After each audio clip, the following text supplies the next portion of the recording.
Welcome to Learning English, a daily 30-minute program from the Voice of America. I'm Ashley Thompson.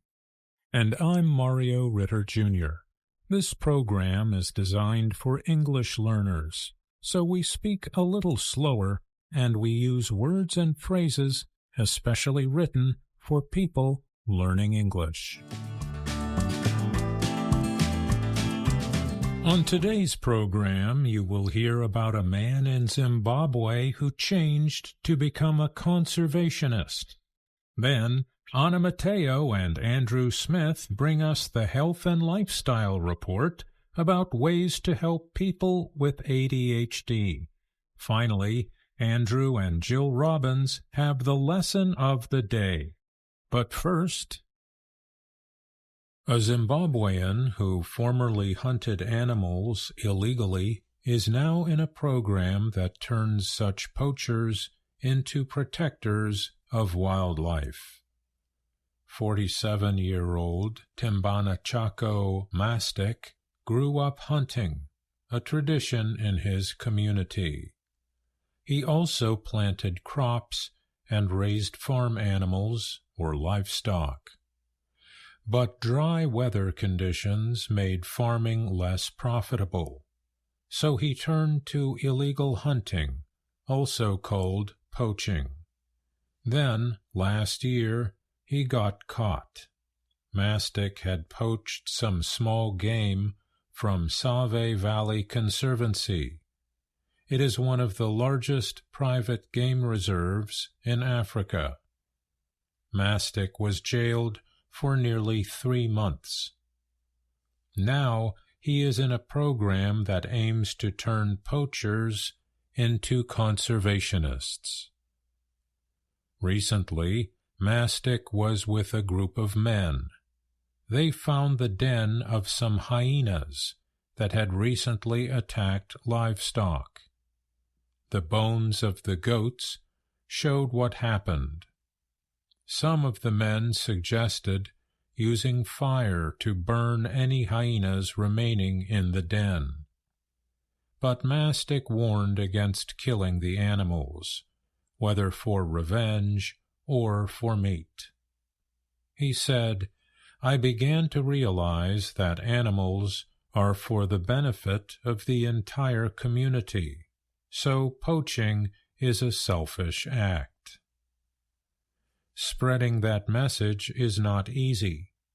Across southern Africa, conflict between humans and wild animals is increasing.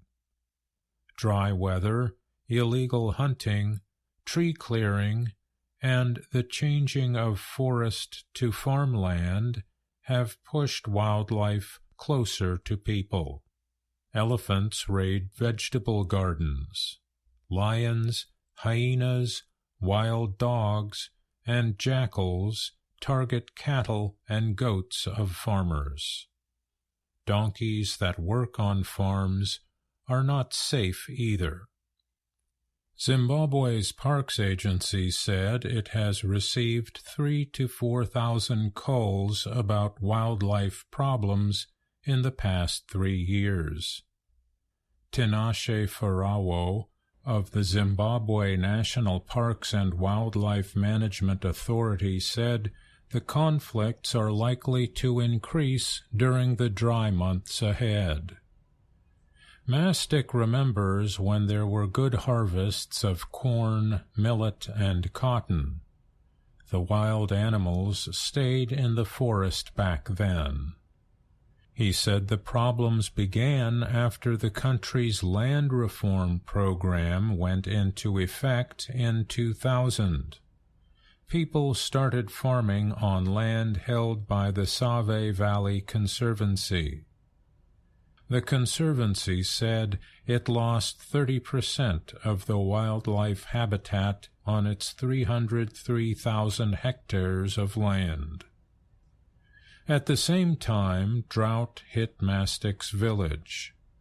Lions began targeting our livestock. Elephants also became a problem. Hyenas, too, he said. There was not enough land to feed livestock, and people from neighboring villages crossed into the reserve to get wood.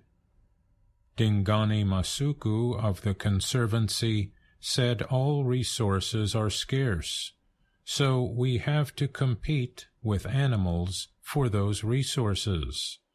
The resources are getting leaner and leaner. Mastic often has to calm angry villagers who have lost livestock. He knows about the problem. He starts each day by counting his own cattle, goats, and donkeys. Once he had 45 goats. Now he has only 10. Wild animals have eaten the rest. Mastic himself has bites from animals, including from a leopard attack. Without crop harvests, we have to turn to livestock to raise money for school fees, food, and other necessities, so people are justified to be angry, he said. But he added, I help them understand that killing the animals is not the solution. Part of his message is that jail is difficult. His family suffered while he was in prison because he had been the family's only earner. Several of his 20 children stopped going to school. But in jail he learned new skills, including carpentry.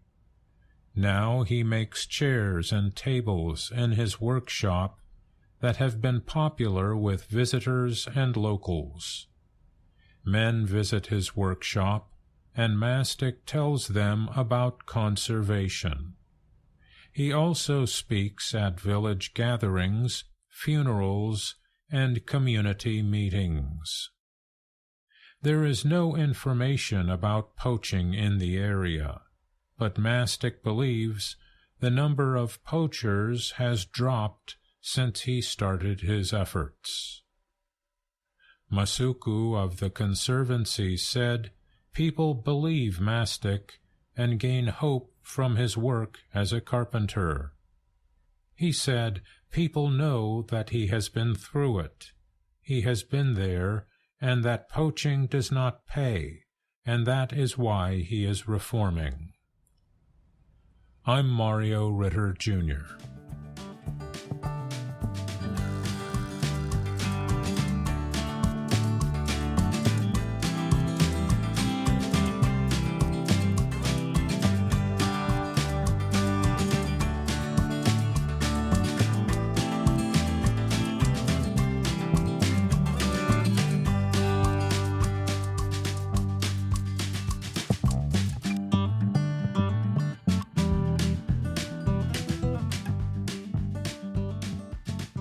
From VOA Learning English, this is the Health and Lifestyle Report.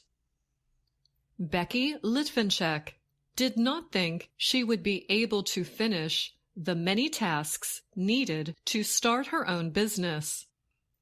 She has attention deficit hyperactivity disorder, or ADHD. It affects every part of her life and hurts her ability to focus on one thing at a time. So, 2 years ago, she turned to artificial intelligence, or AI. She uses an app called Claude. It helps her decide which contracts are the best for her cleaning wipes business, Get Dirty. Using the app means she does not need to read each contract word for word. She also created business plans by telling the generative AI bot what her goals were. It then created steps for her to reach them. It's been just massively instrumental. I probably would not be where I am today, Litvinchek said of using AI. People with ADHD experience difficulties with focusing, organizing, and controlling urges. Experts say generative AI tools can help them finish tasks more quickly. However, they also warn that such tools should not replace traditional treatments for ADHD. Some experts also have concerns about possibly using AI too much. They also worry about privacy risks. John Mitchell is an associate professor at Duke University School of Medicine in North Carolina. He said that AI apps should be used as one tool in a toolbox. AI should not take the place of traditional treatments, such as developing organizational skills or taking medications. He compared using AI to help ADHD with swimming and staying alive in the water. If you're kind of treading water in your job and AI's a life preserver, well, that's great. You're staying above water. But, he added, you still don't know how to swim. Litvinchek, a married mother of 4 living in New York City, dropped out of high school and left the workforce. Research shows that these things are more likely to happen to people with ADHD. Aside from helping with her business, she uses ChatGPT to help with food shopping. Food shopping and meal planning are tasks that can be difficult for people with ADHD because these tasks require organizational skills. After sharing her method with another mom with ADHD, she decided more people needed to know about it. She started making videos on TikTok about the AI tools she uses to help with her ADHD struggles. Generative AI tools can help people with ADHD break down big tasks into smaller, more doable steps.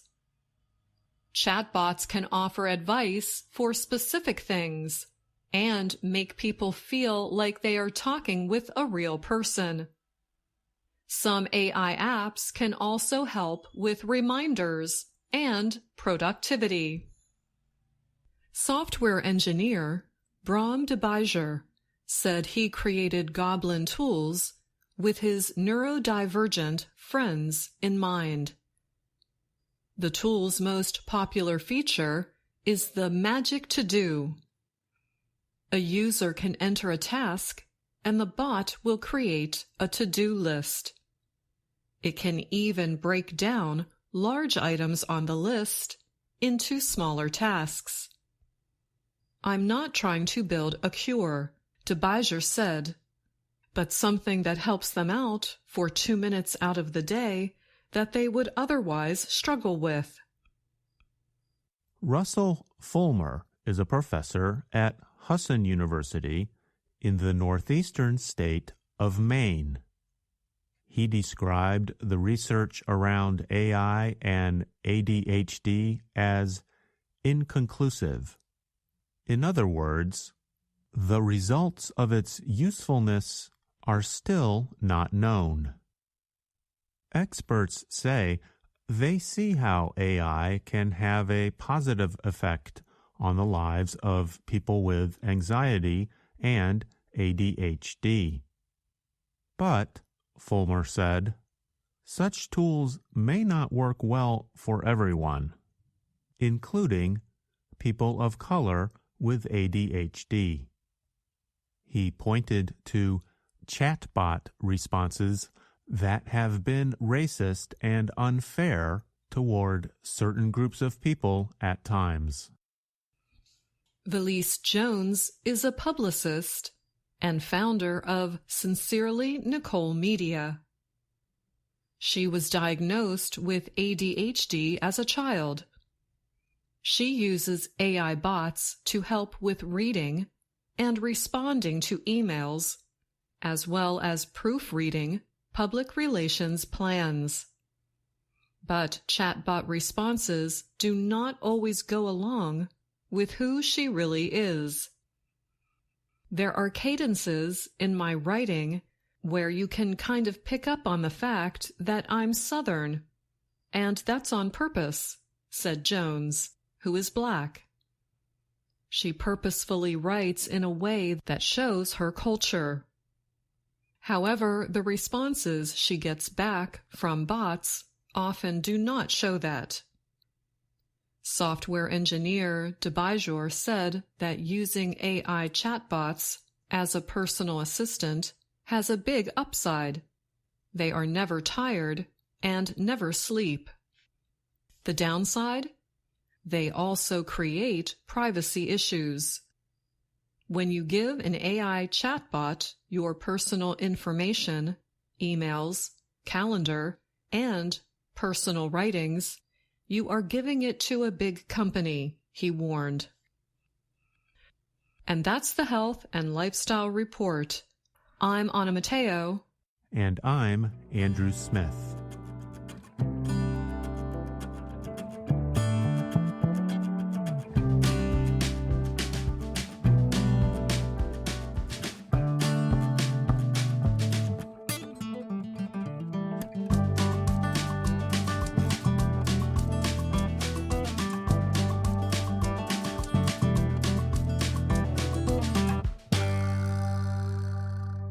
And we have Anna Mateo here with us to talk about today's Health and Lifestyle Report.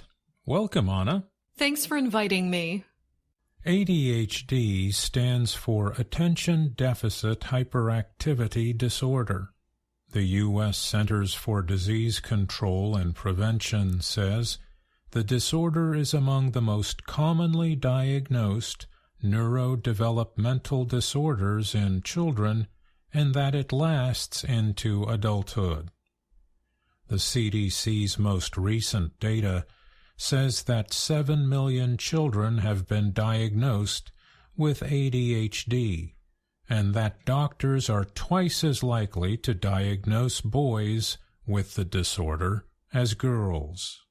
People with ADHD often have trouble focusing on finishing a task and organizing information. Is that right? That's right. So that's where generative artificial intelligence comes in.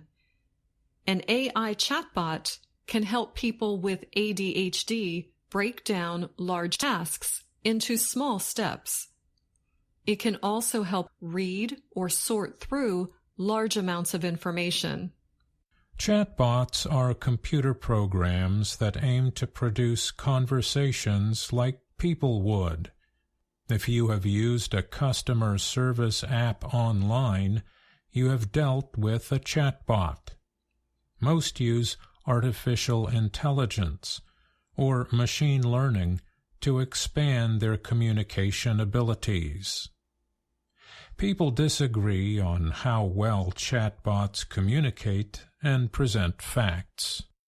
Do you think chatbots have uses for people who do not have ADHD? Actually, I don't think you have to have ADHD to benefit from an AI chatbot this way. You can give it a large, long-term goal with all the important details and ask it to break it down into small steps. I've done it, and it's fun. It's like having a personal assistant or life coach. It looks like you are putting chatbots to good use, Anna.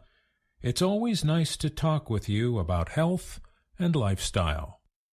Thanks for having me. I really enjoy talking about this topic. VOA Learning English has launched a new program for children. It is called Let's Learn English with Anna. The new course aims to teach children American English through asking and answering questions and experiencing fun situations. For more information, visit our website, learningenglish.voanews.com.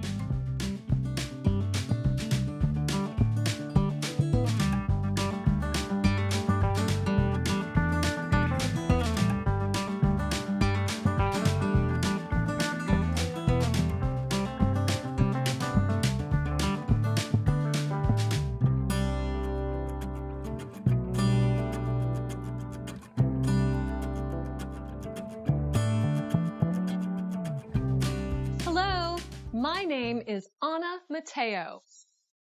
And I'm Andrew Smith. And I'm Jill Robbins.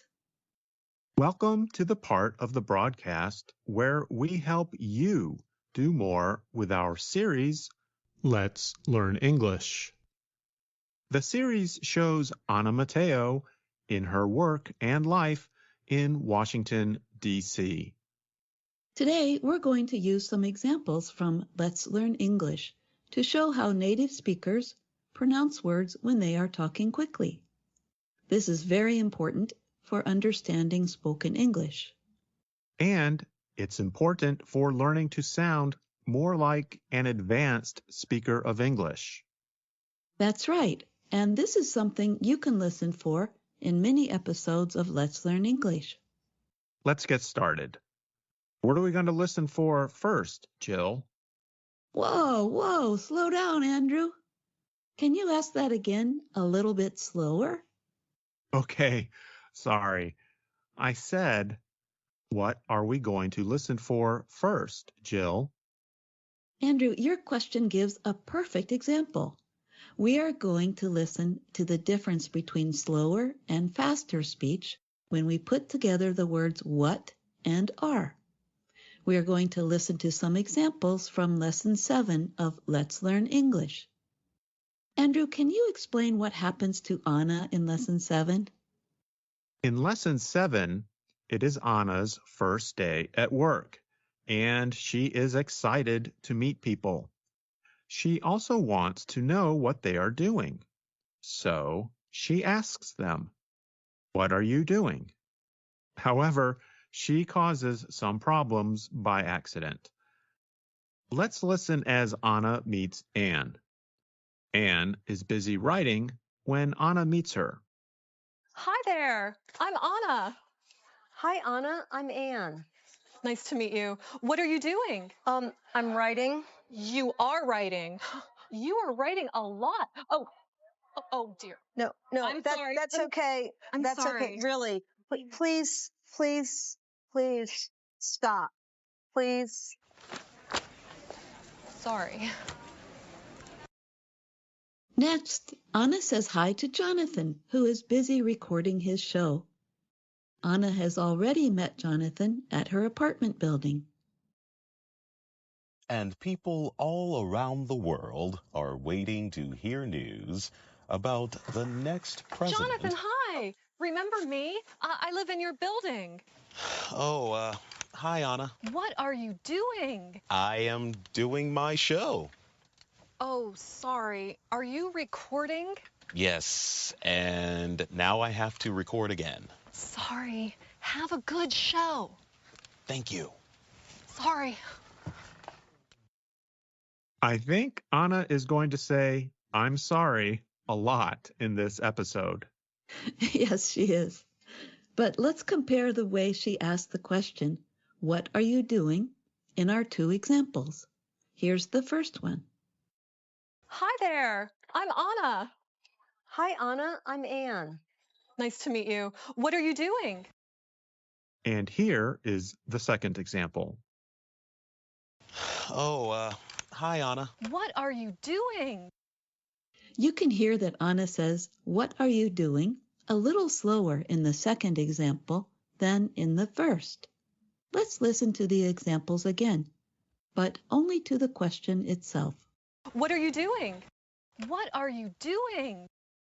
You can hear that Anna said it faster in the first example. But still not as fast as you said it, Andrew, near the beginning of our lesson. Let's rewind and hear how I said it. What are we going to listen for first, Jill? I did say it faster. So we actually have 3 examples: not fast, a little fast, and really fast. In your example, the words what and are get combined into one. Water. Water, water, water. It almost sounds like water. Yeah, that's right. But instead of wa for water, it's wa for water. And here's how our listeners can learn more about this. On the webpage for Let's Learn English Lesson 7, you can scroll down and click on the pronunciation practice video. Starting 55 seconds into the video, you can hear another example of the difference between slow and fast speech for saying the 2 words what and are. That's right.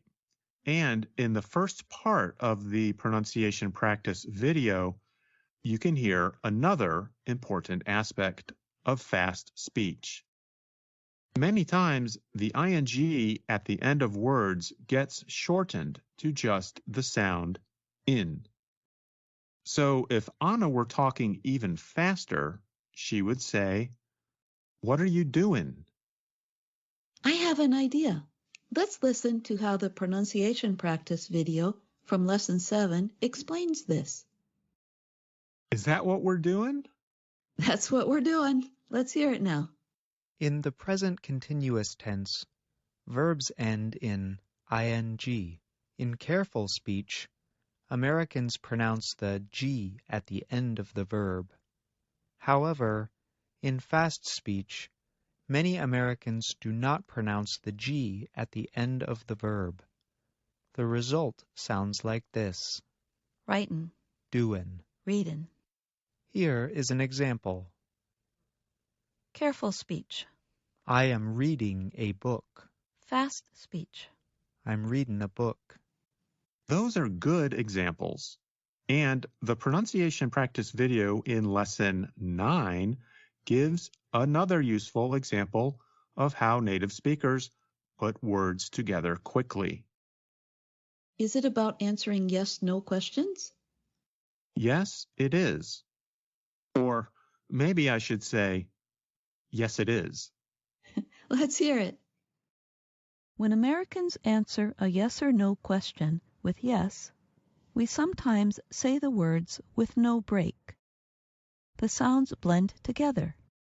Here's an example. Listen. Is it sunny today? Yes, it is sunny. We write it like this.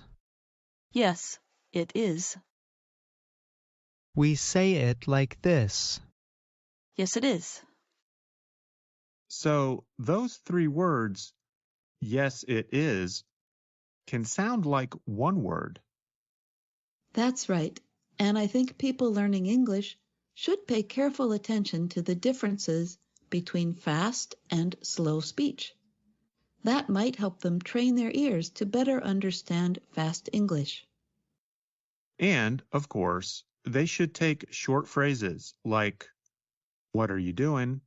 and simply practice repeating them faster and faster until it feels natural.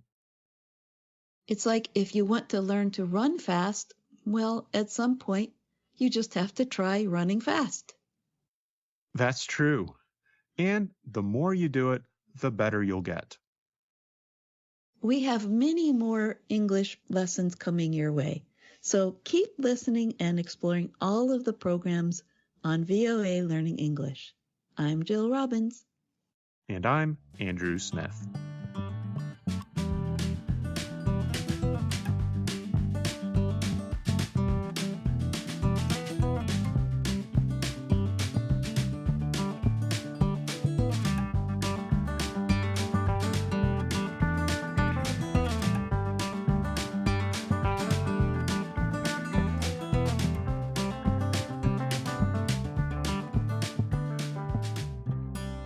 And that's our program for today.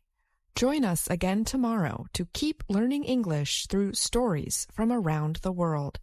I'm Ashley Thompson. And I'm Mario